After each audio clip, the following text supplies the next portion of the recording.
За энэ гадаад зээлгийн асуудлыг одоо энийг ашиглаагүйгээс болоод хичнээн төгрөгийн хүүгийн алдагдал юу төлж байгаа гэдэг нэгдүгээр асуумаар байна. За хоёрдугаарт өчигдөр орон суучлалтын дэд сэлб дэд төвийг хасчих шиг болсон. Тэгэхээр цаашдаа одоо энэ томоохон гэр ороолын дахин төлөвлөлтөн дээр нэмэлт ийм санхүүжилтийн асуудлыг оруулж ирж шийдэхгүй бол энэ гэр ороолын дахин төлөвлөлт, орлогод нийцсэн орон сууц, зорилттой төсөл гэдэг ийм зүйлүүд энэ байхгүй болчих магадaltaй бас байгаад байна гэж харж байгаа. Хоёрдугаарт дахин төлөвлөлтөн дээр зорилттой бүлгийнхаа төслүүдийг хийхгүй бол яг одоо хуучин шиг нөгөө том компаниуд нь ингээд сорчлоод аваад тэгээд нөгөө зарж байгаа үнэн нь одоо манай туулын голын ардуур баригдаж байгаа юм шиг тийм байшингууд барай. Тэрийг хөдөлж авч чадах хүмүүс байхгүй. Тэгээ эн чинь нөгөө яг зорилттой төсөл ихээсээ илүү бизнесийн төсөл болчоод тэрийг гадаад зээлгээр шийдээд байгаа юм шиг энэ утга учир нь жоохон тийм алдагдах гээд байгаа. Ялангуяа энэ орон сууцны дахин төлөвлөлтөнд. Тэгэхээр орон сууцныхаа дахин төлөвлөлтөн дээр энэ гадаад зээлийнхаа ашиглалтын асуудлыг одоо хасчаар ямар одоо сөрөг зүйлүүд гарч ирэх вэ? Бонд осгоод бас тодорхой бондын юмнуудыг авцсан байгаа. Тэгэхээр энэ хүүгийн алдагдал тэр юу вэ? Одоо ямар хөө хэмжээний алдагдалд орох вэ гэдэг тодорхойлж асуумаар байна.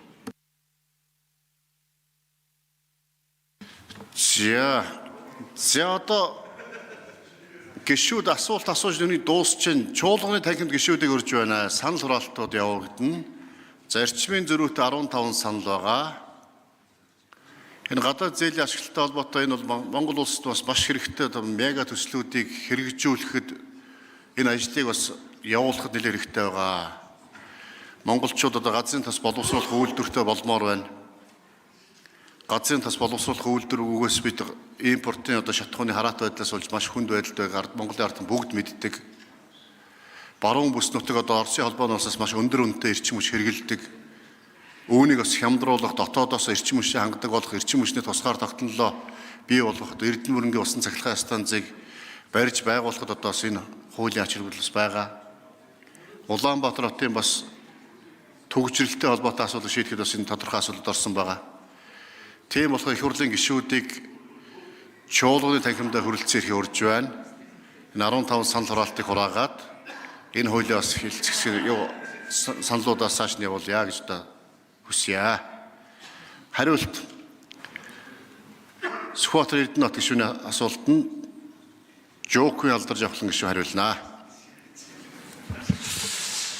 За манай сангийн өмнөх нөхцөл тооцоололоор бол бид нар гадаад зээлийн ашиглалтын энэ хуулиа батлахгүй болохоор гадаад зээлийн ашиглалтын төлбөрт жил болгон одоо 50 гаруй тэрбум төгрөгийг хий хоосон хүнд зарж байгаа гэсэн тийм тооцоол байгаа. За хоёрдугаарт сэлб төслийг яагаад тассан бэ гэхээр манай ажлын сектор улсын их хурлын гишүүн Батболд тэргүүтэй гишүүд санал гаргасан. Тэгээд ажлын хэсгийн гишүүдийн олонхын саналаар сэлб төслийг бол энэ удаа хассан. Ер нь сэлб төслийг анханаас нь бол хамт өргөн байхдаа сэлб төслийг автсан байгаа бондыг босгосон байгаа бондыг зарцуулах үүднээс бас энийг оруулсан. Гэхдээ улсын их хурлын гишүүд одоо бас санал хураалтын явцад шийдвэр гаргах юм бол сэлб дэд төвийн асуудлаас эргэж орох болцоотой.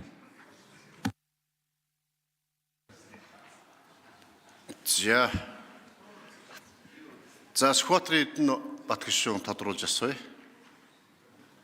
Тэгээ бид нэр төсөл нь явчихсан. Одоо миний харж байгаагаар тэр хойдлын хэсэг чинь бүгдээрээ дахин төлөвлөлт болгоод айл орнуудын газрын чөлөөлөд одоо яг эд өрийн жахтан дундаас нь ингээд зогсоочхоор энэ төсөл чиг гацаад одоо бүр орон сууцч байхгүй, станцч байхгүй, нөгөө нэг олон газараа чөлөөлүүлсэн болон хүлээгдэж байгаа тэр төслүүд чинь бүгдээрээ зогсно гэсэн үг үү? Яах юм одоо тэрийг цааш нь яаж явуулах юм? Эсвэл үнэтэй одоо мөнгө олж ирж энэ төслийн метр квадратын үн чинь ингээл нөгөө ард түмний карманаас юм гарах юм болох л байх л та. Миний түрүүний хэлээд идэг нөгөө том хувийн компаниуд нь аваад тэгэл тэрийгээ 7, 8, 9, 10 сая гэлээ зархал байлгүй.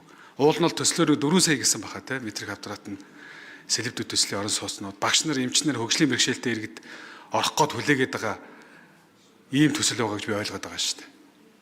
Тэгээ энэ төсвийн 1000 орооныхаа яагаад тэрийг ямар үндслээр хасж байгаа юм төсөл нь яваад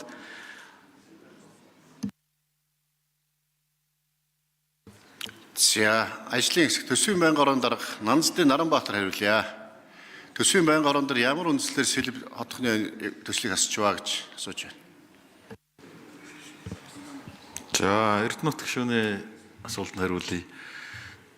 Анх бол ингээд 3 төсөл орж ирсэн. Эрдэнүүрэн нефтийн үйлдвэр тэгээ сэлб дэд төвийн төсөл гээд.